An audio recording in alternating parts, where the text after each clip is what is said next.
Hey there, it's Kristen, and welcome to Tarot Talks with Kristen.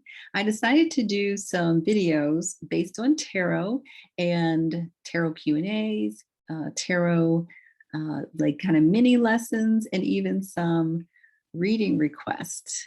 And the only thing is you have to make those requests through my Ko-fi page. I'm going to put that link down in the bottom for you. So I got a question for kind of a mini lesson, and it was on using the Rider-Waite-Smith or Rider-Waite-Smith inspired decks that are not storytelling decks. And first, I think it's important for me to explain what I think of as a storytelling deck. I do think of the Rider-Waite-Smith deck as a storytelling deck, but there are lots of clones and lots of decks that are based on that same, like those same interpretations, but they may look very different from that deck.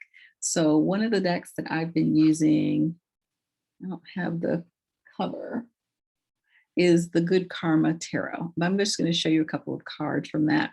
The stuff that I mentioned here, I will put into the description so you'll have a link to it. And this is a really great deck. I love this deck. It's actually, this is in my Amazon storefront. So that is where I'll put the link so you can have my link to it there. This is a card from that deck, the Five of Wands. And the reason why I call this storytelling deck is because you can actually see a story in it. A storytelling deck to me has characters. They don't have to be people though. Characters, a scene, and also action. So some decks are just people, just kind of posing. That is not a storytelling deck to me. I can see a story in this. There's two people, it looks like they're not talking to each other. So even if I don't know what this card is, I can still tell what the card is about. I can still see an image, a picture, a scene, kind of like a scene from a movie, and I can explain it. Here's another one. Actually, let's cover it up. What I will say is, for the most part, when I read tarot now, I read storytelling decks. So I'm very specific. When I get my tarot decks, I am looking for storytelling decks. I would say when I first started tarot for years, I did not have a storytelling deck. I was getting a lot of pip decks and I was very confused and not understanding why I couldn't grasp tarot. So my style, my personal style that I prefer is to have a storytelling deck. So if we don't know what card this is, we can still look at this card and tell a story. It's three people.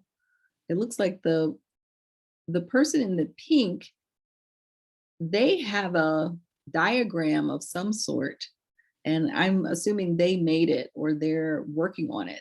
And then you've got these other two people who are just, to me, I see interference here. You might see helping. I see people who are like, hey, you should do it this way. And what if you put this here? So that's the story that I see. Guess what? You can only see your own story. And that's what I really like about storytelling decks.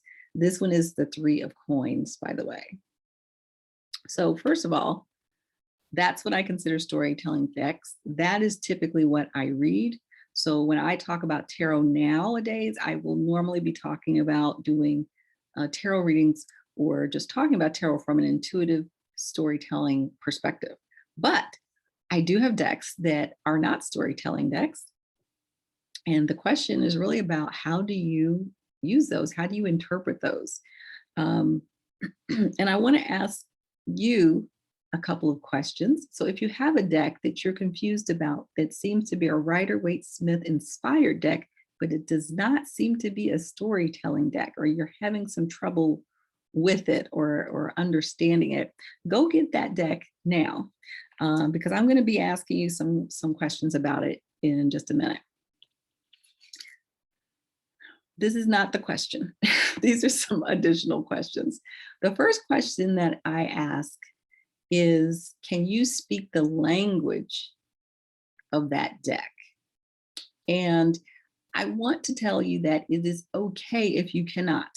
So it's you don't have to read every tarot deck. I cannot read every tarot deck. And when I got very clear about the decks that I could read and the decks that I couldn't read, everything just fell into place with my tarot studies. I mean, really, everything got clearer. So to me, every deck is really a different language. And so in order to read each deck, you've got to learn the language of that deck. It may just be that you cannot speak the language of that deck. And we're going to do some more questions in a minute that are kind of like a test that I do for decks that I think I want to buy. And the next thing I think you should consider is, what questions does that deck answer?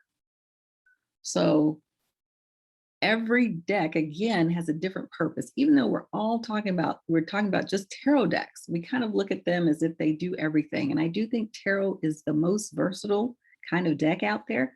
They don't all do the same things. So I'm going to just show you a couple of them. The Herb Crafters Tarot, for example, to me is medicine. This is a medicine deck. I would not use this for relationship readings. You might, but I don't. I don't think of this as a relationship reading deck or a day-to-day reading deck. Like, meaning when I say day-to-day, I mean mundane issues.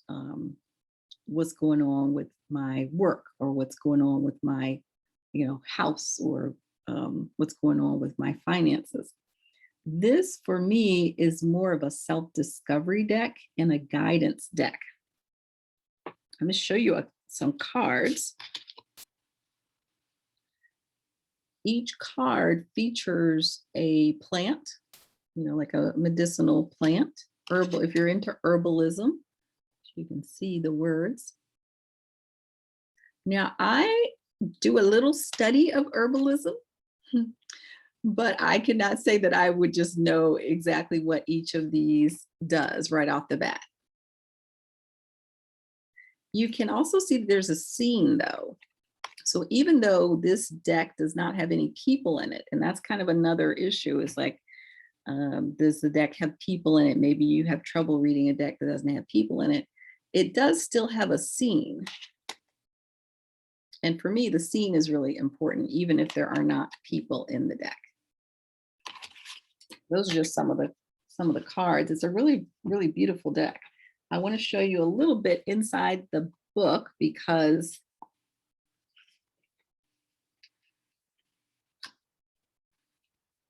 there's a little section here that gives you guidance. To me, these are guidance insights. Seek out healing waters to ease your pain. So it's more like a guidance, restorative information. To me, all of these are positive cards. I don't even look at any of these as kind of negative or kind of cards. These are all positive cards about nature and staying in tune with nature to me. So this deck answers questions about what medicine I need from the earth. I pull cards from this when I need to know what essential oils I need to work with, or what teas I want to drink. That's how I use this particular deck. Now I'm going to show you our tarot. This is the guidebook. This is a deck with people in it, but it is not a storytelling deck to me. It's a beautiful deck with it features different women from history. This would be a deck to me it is a collage deck that's just showing people kind of posing in different postures, but you don't necessarily get a sense of action with these cards. The book is really great at giving you the backstory. So this is a biography deck. That's how I see it. It's a biography deck. It's also an archetype deck. So I use this deck When I want to know, for example, what role I'm playing, to me, that's what this, what kind of questions it answers. Who am I right now? Who am I being right now? Whose life am I living out? Or who should I? What action should I take in terms of, like, should I be Joan of Arc in this situation? So that's how I use this particular deck. Again, this to me is not a relationship reading deck. I don't necessarily read it for very mundane things. So ask yourself, what questions does the deck answer? And then the third question is, are there symbols or scenes that you can interpret? So I said all that to say that the real answer to the question, the way I would answer that question or concern about how do you read Rider-Waite-Smith inspired decks that are not storytelling decks, you read the symbols. Read the symbols, or you learn the analytical layers. But based on the feedback that I got, I think this person is learning the analytical aspects. The analytical parts to me are just, what does that card mean? From a historical standpoint, when you look at different things, like what meaning do we assign, or what meaning has been assigned to the Two of Swords, for example? That's analytical. Or what meaning is in the guidebook? These decks are great because they have guidebooks, decks that are kind of off from the traditional Rider-Waite-Smith really need guidebooks to help people understand the cards. So that is analytical. But if you don't want to just rely on that analytical, and you cannot rely on the intuitive because you don't see a story there, the third way of reading to me is symbolic. And so you want to look at those symbols and figure out, are there symbols that you can interpret that will lead you to some meaning? A lot of these, like for example, the Herb Crafters that I showed you is a plant-based deck. So if you know plants really well, it might be easy for you to read that deck. Some other decks are animal-based decks. They might have a lot of animals, feature animals in them. What is this one? The Witch's Wisdom Tarot. Anybody have that one? It's very natural world. I'm going to try to find some cards. So for example, this is just like a picture of outside, but there's lots and lots of animals in this deck. Maybe you know how to read animals, like you already understand the symbolism of animals, for example. I'm just looking for some that are kind of animal specific. So maybe you already understand or have a resonance with animals. Maybe it's not like the traditional animal symbolism, but you totally get what a whale is, or what it means to see monkeys in a card, or dragonflies. Maybe you have your personal symbolism with that. That would be how I would start with those decks. Now, we talked about the Herb Crafters. I just want to show you, sometimes those decks are easier to read as scenic. So with this deck, we see raspberry. If this card just showed raspberries, I would not be able to interpret it without reading the book. But because this deck is scenic, it is showing me a scene. There's no people in it, but it still is a scene, and it looks like harvesting raspberries. That's just what I'm reading. I don't need to look at this. I'm just reading the scene. Looks like harvesting raspberries. So I take that term harvest and I would apply it to other aspects of life. It looks like now is the time for me to harvest something, for me to, something that's been growing. It's time to get all of that off of the vine, figuratively speaking. So you take the symbolism and you transition it or bridge it to your own life or what's happening with you. So luckily there is a scene that I can interpret. Some decks, of course, though, don't have a scene, or not like what I would call a scene. The Wild Unknown is a wildly popular deck. To me, it's kind of in its own realm. I don't even know. I mean, I know it's based on Rider-Waite-Smith, but I almost see it as a very separate, different deck, the Wild Unknown Tarot. Um, this deck, I'm going to show you some images in case you aren't familiar. This deck I don't really see as scenic. To me, they're just symbols, but I think it is done so well. Just the placement, the colors, the kind of minimalistic scenes or card images, that to me this gives you an impression. So even if you don't know what card it is, and the numbers are so small, it's like sometimes I look at this, I have no idea what card I'm looking at. I actually read tarot like that now. I don't really pay attention to the titles as much anymore. When you're reading intuitively, you're really saying what you see based on what you are looking at. But I think this deck has been done so well that even if I didn't know what this card was, I'm just thinking of a turtle and that being inside of a shell, like that isolation or that feeling of withdrawal. So I just think this is done really, really well. The other thing about this deck is it looks the same to me, upright or reversed. I can't really tell. So I do use this deck reversed for that reason. I can't really tell a difference.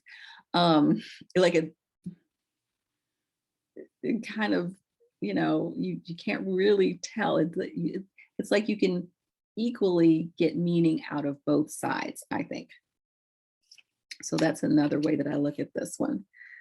So when you look at the cards symbolically, we see there's a large tree. Do you have a meaning for a tree? Do you have a feeling that you get when you see these cards? Like, even if you don't know what this is, what is the impression that you get? Do you get a feeling of strength, for example? I know this isn't the strength card, but what is your impression? What's your impression of the nighttime, of the moon? Okay, this one, we don't have to know what this is, but this looks like a very difficult card, right? It's stuff is not going well. So I think this deck, the Wild Unknown, did a really great job. Ken Kranz did a great job of depicting these cards, like these images, in a way that it just resonates with people. So what we're going to do is a quick test the deck. And this is what I do before I buy decks. This is what I do to figure out whether I will be able to use the deck, whether I'll be able to work with it, whether I can speak its language. So find your deck that you want to use. I'm going to ask 3 questions, and these are essentially for 3 readings. You're just going to pull 1 card for each question. This is not a question about you or your life. You can pretend like you're doing the reading for me if that makes you feel more comfortable. So these are just it's like you're doing a reading for a seeker. The answer to the question is really not important. So how you answer it is not important because it's not a real person that you're reading for. All that you're checking to see is whether you get a response, whether it is easy for you to come up with something, come up with an answer for the questions. And I am using 3 different questions that have 3 different approaches. There's a predictive question. There's a question about a role or archetypal question, a person question. And then there is a guidance question, which is asking you about action. So I feel like when you're finding decks, I look on YouTube, I try to find as many images as I can. I look at those images and I think, can I answer these questions with these cards? So get your deck ready. I'm going to use the Wild Unknown. So I'm going to answer them as well, just to show you how I might answer them. So the first question is a financial forecast question. What do my finances look like in the next 30 days? And I'm just going to pull one at random. I picked the Father of Swords. So this is a predictive question. We have nothing here but a sword and an owl. I'm going to, since we're not necessarily reading these as Rider-Waite-Smith, we're really just looking at the picture and looking at the symbols. That's what I'm going to stick with. So first of all, I would say swords look like something cutting. I think of swords as cutting. So that might be some money that is cut out, or maybe I have to pinch my pennies because maybe some money is going out. Though owl to me is always a symbol of wisdom. To me, this card I'm going to think of it as a guidance here, even though it's not a guidance question. The owl seems to be saying, like, you need to watch your finances. It's not that it's going to be bad, but if you don't watch out, if you don't kind of budget, you may find yourself in a negative situation with your finances. So that's the way I'm looking at it. So I would say financial forecast, it's not going to be bad, but you may find that you have to maybe trim a little bit this, in the next 30 days or the next month with your money. Just be really careful with your savings. I don't see this card as like a lot of spending. It seems like you'll really just be working on saving as much money or not spending too much. So for me, I can see something here. That's really the whole point of this. This is like, can you see any kind of story that can answer the question? So the second question, and I'll have all these questions down below, so you can just apply these questions whenever you want to. The second question is, what role am I playing in this relationship? What role am I playing in this relationship?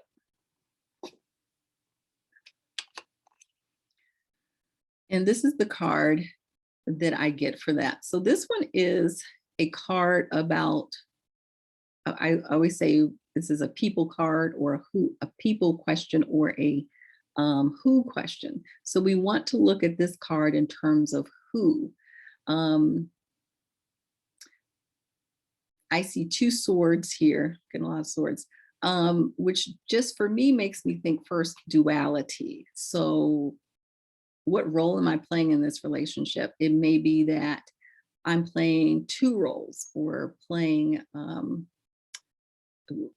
kind of like having to fill two shoes in the relationship. Again, swords for me are always about, again, like kind of purging or battle. In this case, we see the crossing of the swords, which gives me the sense like of crossing, like as if I was crossing like this, which to me is a defensive posture. So maybe I'm playing the role of somebody taking defense, like in a defensive position, or maybe I'm being defensive in this relationship. So that might be how I interpret this card. And then we have one more question. This one is a guidance question. How can I improve my chances at getting a promotion at work? How can I improve my chances of promotion? So this is the card. I just keep saying this is the card because honestly, I don't even know what these cards are when I read this deck. I don't go like, oh, this is the Four of Cups. I just look at the picture. And like I said, it could have come out this way or this way. And I really don't even know whether it's upright or reversed. So we have, how can I improve my chances at getting a promotion? So what I noticed first, and that's another thing to think about with a deck where you're reading the symbols or even the story, what jumps out at you first? Like, what is the first symbol that you see? So I noticed this tree And then I noticed all of the roots.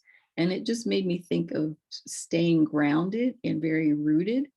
Um, like be somebody who they can count on at the job. Um, don't be like wishy-washy or flighty. I would say this is a depiction if it's a person at a job, somebody who's been there for a long time. So it may be that you have to stay longer, like you have to dig in deep and put down roots at this place before you can get a promotion. We also see some cups here. Cups are for me offerings, like like giving and receiving. So maybe doing more to give, maybe even helping out other people at the job. So that's just what I see with this. I don't necessarily, like I said, I'm not necessarily looking at this from the Rider Waite Smith perspective. I'm really just looking at the card. I'm saying what I see, but since it's not a storytelling deck, I am just looking at what jumps out at me and how I would interpret the symbols that I do see. So those three questions I think will help you just in the long run get a sense of um, kind of, do you speak the deck's language? So if you did that exercise and you said, I couldn't answer any of those questions, um, I would say just put the deck aside for a little bit.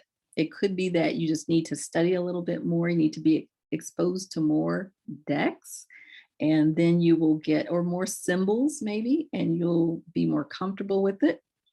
Um, Not necessarily there's anything wrong with that deck, but maybe you're not ready to read it right now. If you could answer some of the questions, maybe 1 out of 3 or maybe 2 out of 3, I'd say that's great. You're developing a fluency with reading. And so just keep at it, just, keep working with it. And then you may do that with different decks just to see which ones you have really a really strong resonance with. Start working with those decks first and then branch out into some of the other decks that you may find that you're not quite that you might be a little bit on shaky ground with in terms of reading the symbolism. So I don't know if I have answered the question at all.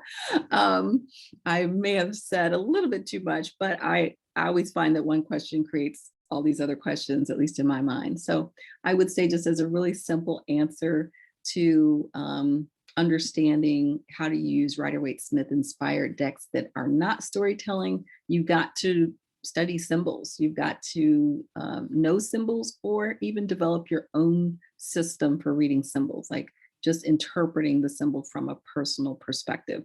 And I think that's going to really help you in the long run. Thanks for watching.